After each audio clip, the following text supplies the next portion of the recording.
Kitagawa anabadwa ku Japan. Bambo wake anali msilikali wa nkhondo ku America. Mai yake actress. 5 years old anasamukira ku America kumene amakhala ndi makolo ake. Anaphunzira karate ya ku Japan komanso kendo imene amamenya kugwisa ntchito ndondo. Kitagawa anayamba acting pamene anali ku high school mu mzinda wa California. Anatchuka 1987 adapanga filimu The Last Emperor. 2 years later, License to Kill. 1991, Showdown in Little Tokyo. Anali nyambalo yovuta kwambiri, ena amangomutchula kuti Salamula. Mortal Kombat 1995, analinso nyambalo ya matsenga. Mkulu ameneyu anapanga mafilimu ochuluka, ena mwa iwo Perfect Weapon, The Phantom 1996, Tekken, Pearl Harbor 2001. Mu filimu imeneyi amayimira ngati komanda wa ku Japani amene anamula kuti sitima za America zipulisidwe.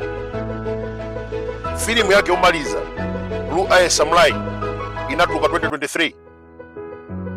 Makolo mkulu ameneyu amachokera ku Japani. Mai yake amayankhula zilankhulo zosiyanasiyana: English, Spanish, Korea, Japanese, Russian.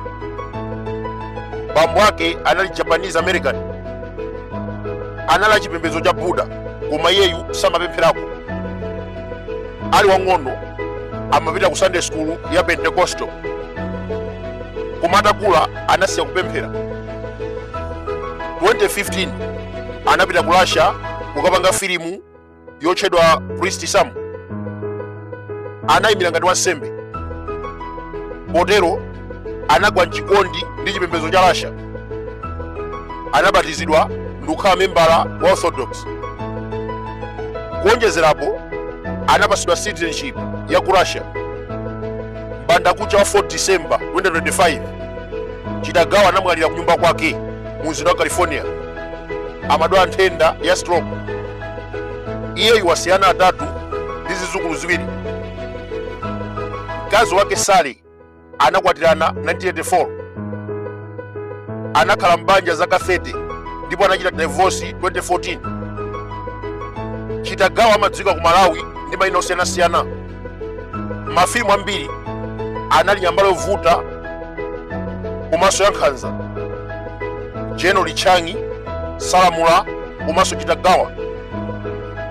Dzina pa msonkho Kere Hiroyuki Tagawa. Akuluakulu, history is the best teacher.